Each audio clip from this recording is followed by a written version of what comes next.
strengthening supply chain is most critical. Investment in warehousing, logistics, and reduction in cost to deliver millions of orders quickly. Technology has accelerated this change.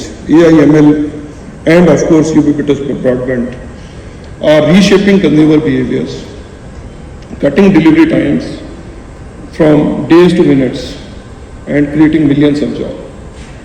So, with Reliance Retail, one of our sister concern, which is Jio, is also fueling this tech adoption by the way of broadband penetration or in the form of mobile and fixed line. India is the home of some of the most cutting-edge technology works, retail and consumer sphere. Aided to technology adoption, India witnessing the surge of what we call phygital. So it's a physical retail and digital retail. So which both are getting now merged. So what we need to more discuss is about phygital.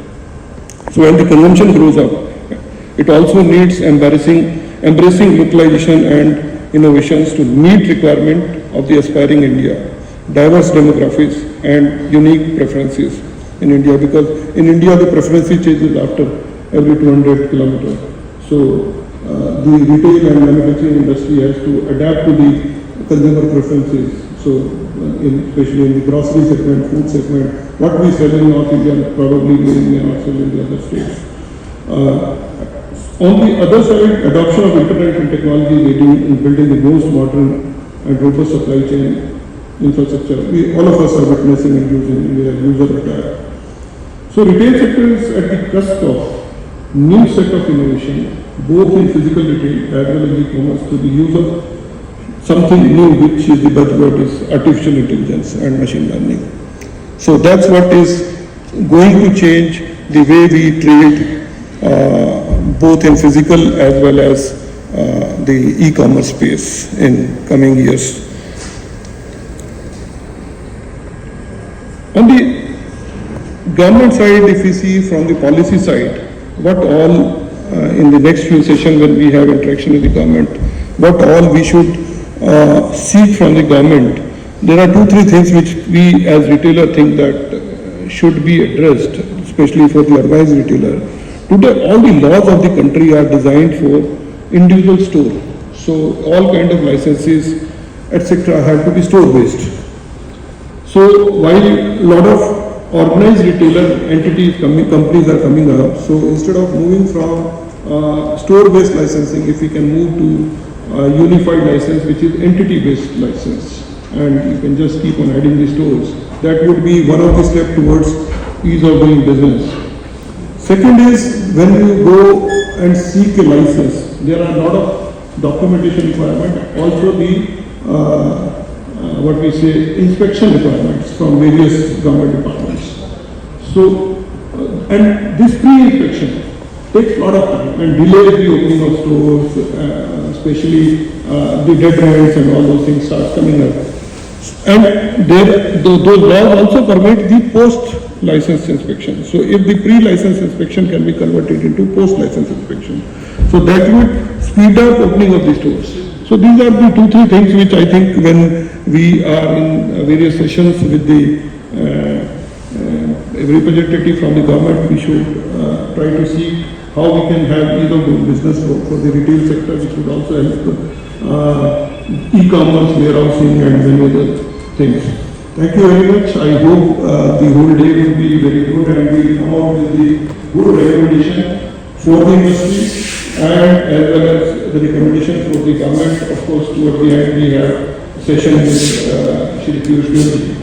In that we should be able to give some good recommendation to Honorable Minister. Thank you very much. Have a good day.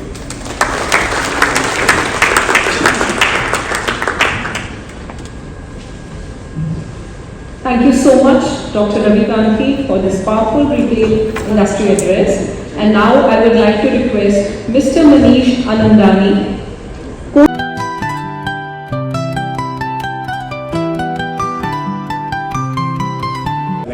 So I'm really looking forward to the whole day. I'm sure it's going to be exciting. Kumar and other team members in FICCI have done a phenomenal job in the past, right? I was talking to Ravi, he's just left here to sing. So I said, he asked me like, hey, what is your name? I said, hey, my name is Manish.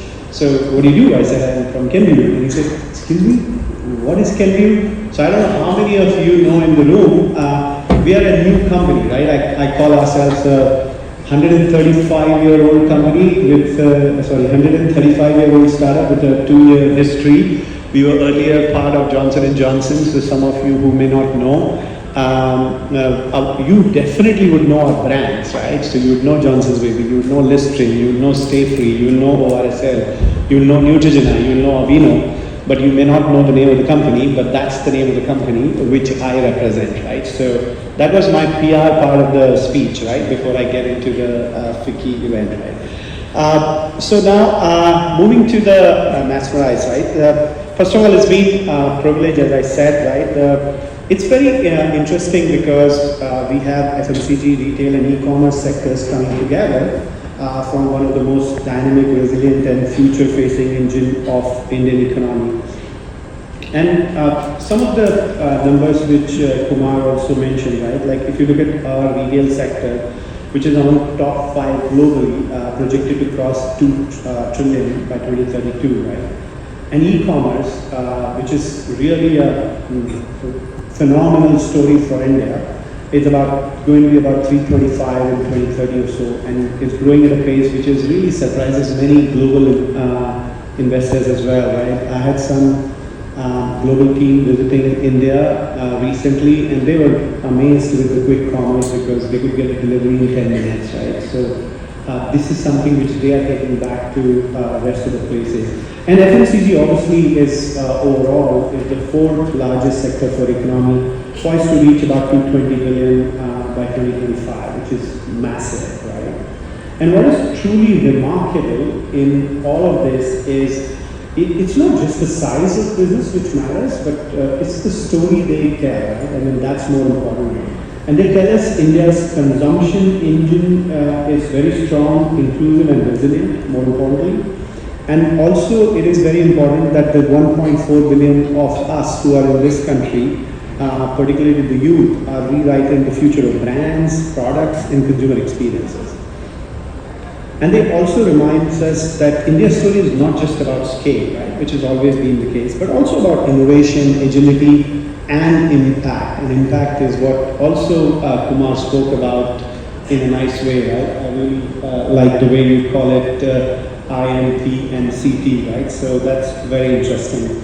And this growth story has been possible pretty much because of the work which is being done by the industry, companies, regulator, and the government also included, right? Initiatives like Make in India, Digital India, Skill India, Startup India, and most recently the PLI scheme. These are really helping overall companies to invest, manufacture and innovate within India, for India, and also beyond India, which is for the rest of the world, right? These are very nice things, and we should be very proud that the government is helping us make sure that the ease of doing business is good. But at the same time, let us also acknowledge that there are some challenges, right, which we also have to address, right? And we are also aware of there are some operational and regulatory complexity which are faced by the businesses like ourselves and all of us who are sitting in this room, whether it is multiple overlapping